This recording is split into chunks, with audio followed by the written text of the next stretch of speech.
10:30 on a Saturday morning, El Paso became the latest American city where a man with a gun went to work killing as many people as he could. This time it was a Walmart near a busy shopping mall. Tonight, authorities say the alleged shooter planned it all.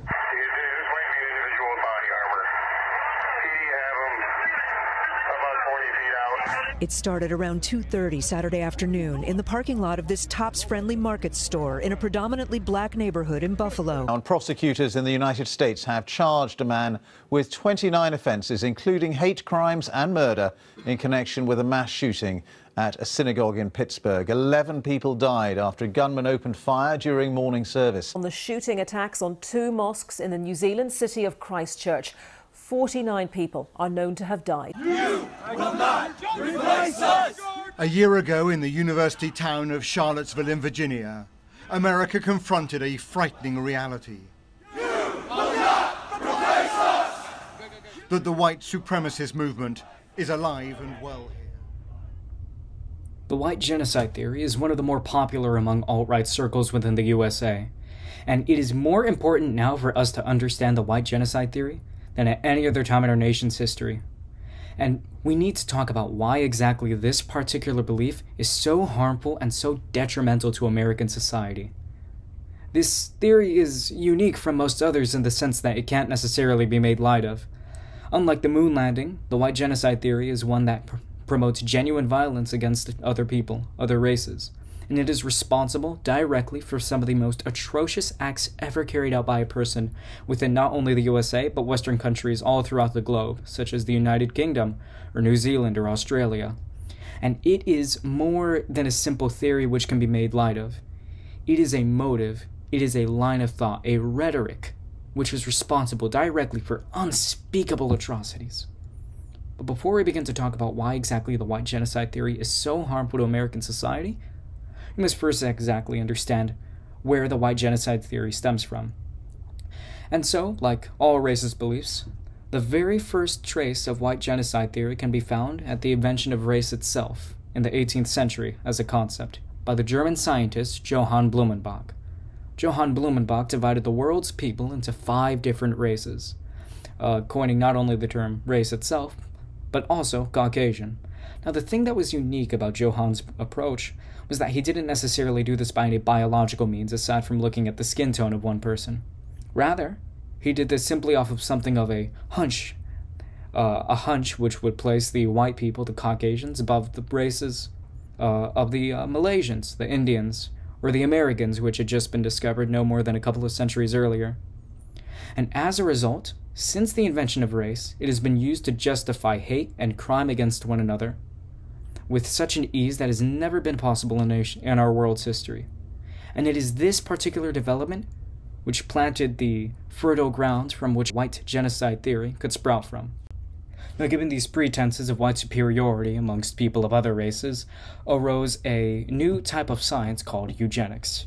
Now, eugenics is a very culturally important pseudoscience in this period, as it essentially said that white people, if they wanted desirable traits amongst themselves, should only breed with white people and try to strive for racial purity by only breeding with white people and not with people of other races, not with immigrants that would come from Mexico or from Eastern Europe or people from South Asia, etc. And so this became very popular throughout much of the Western world in the 1920s, with lawyer and racist Madison Grant, seen right here, popularizing eugenics with his 1920s book, The Passing of the Great Race. This book espousing kind of a form of this white genocide theory, as it basically reported that the fall of modern civilization would come with so many immigrants coming into the Western world and so much breeding with these immigrants that there would be very few pure white people left, and then that therefore white people as a whole would be very weak to any kind of attack, and that eventually there would be almost no white people left. And as a result, because Western civilization and modern civilization to them was very dependent on the existence of white people, it would simply erode away and crumble into absolute chaos. And a lot of people really liked this theory, as it essentially allowed for them to continue believing that white people were superior among other races, and that white people should not interact with other races. And this is most seen with Adolf Hitler in Nazi Germany. Adolf Hitler had this ideology that essentially combined this white genocide theory that Madison Grant had unofficially proposed, and combined it with another aspect that is critical to white genocide theory, in the sense that Adolf Hitler also said that these other races, which were threatening to destroy white people, were doing so out of malicious intent and actively doing so with the hope of destroying white people. And Adolf Hitler blamed these other races as being the Jews. He essentially said that the Jews were trying to destroy Western civilization and the Germans.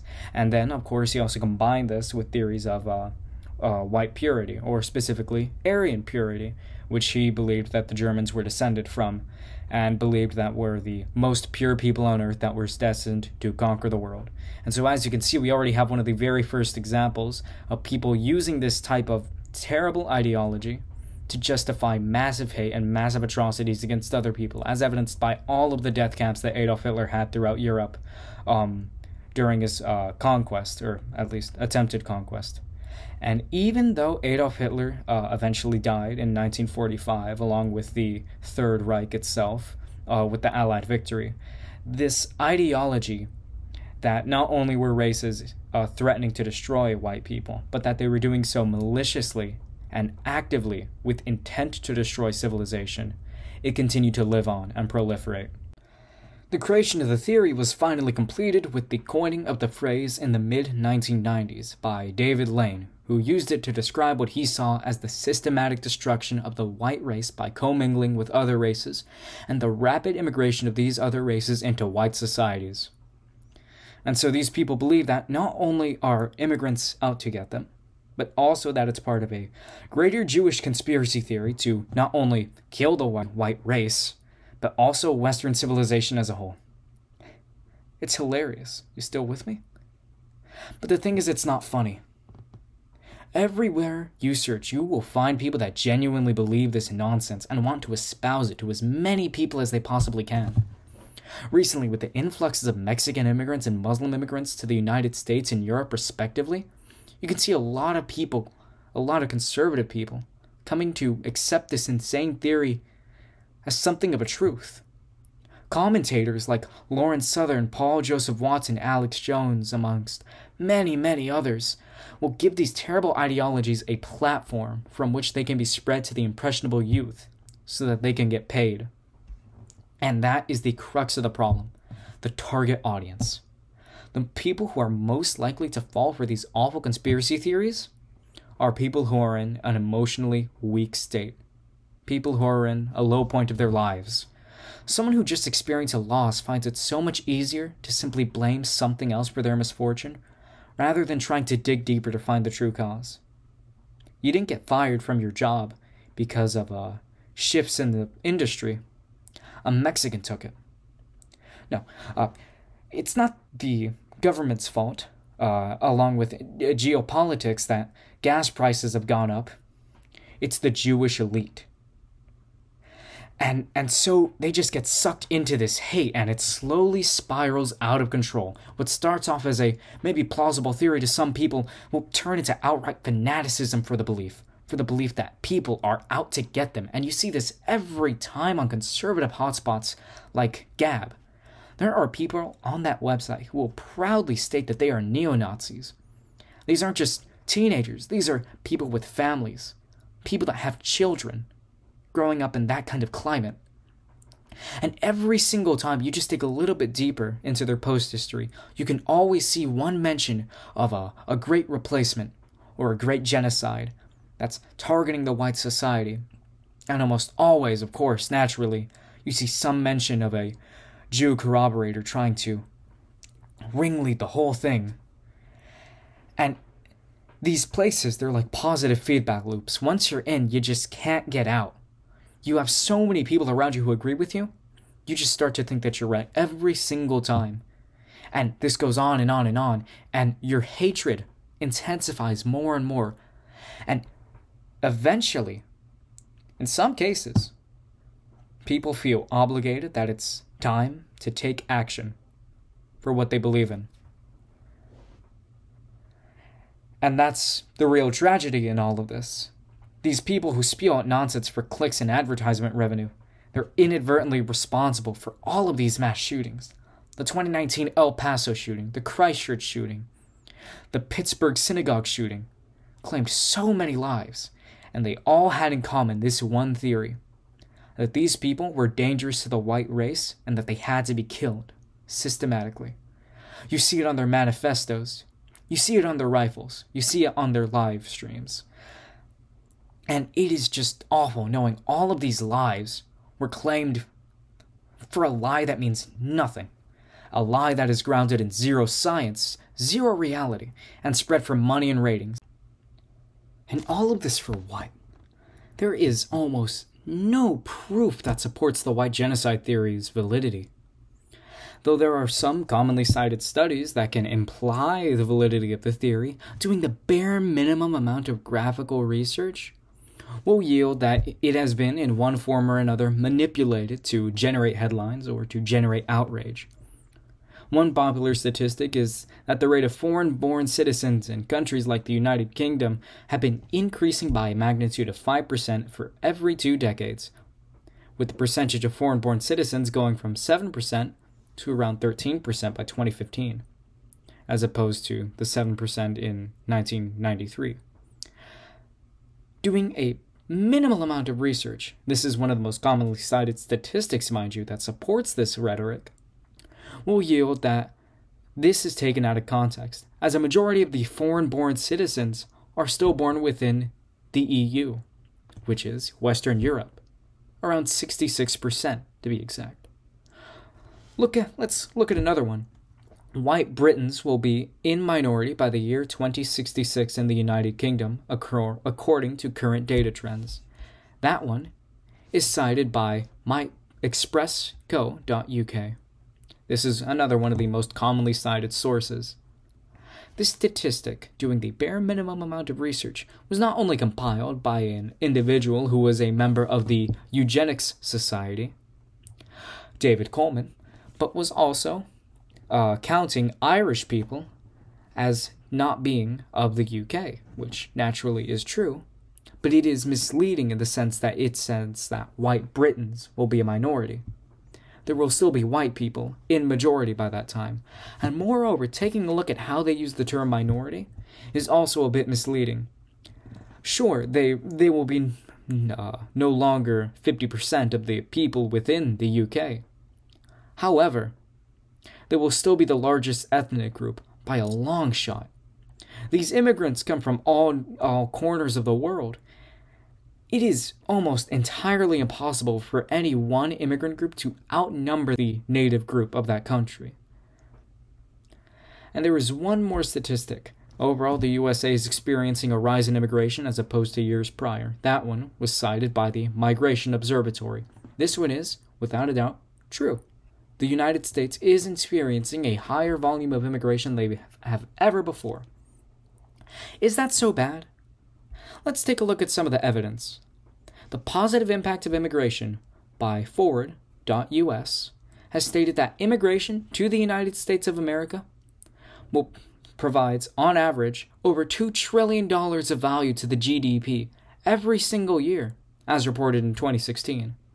Moreover, Urban Institute similarly reports that immigration fuels the budgets of social services, like the Social Security Fund, with a projected loss of $1.5 trillion for the Social Security Fund within 7 decades, should the immigration rate of the United States of America be reduced by 50%.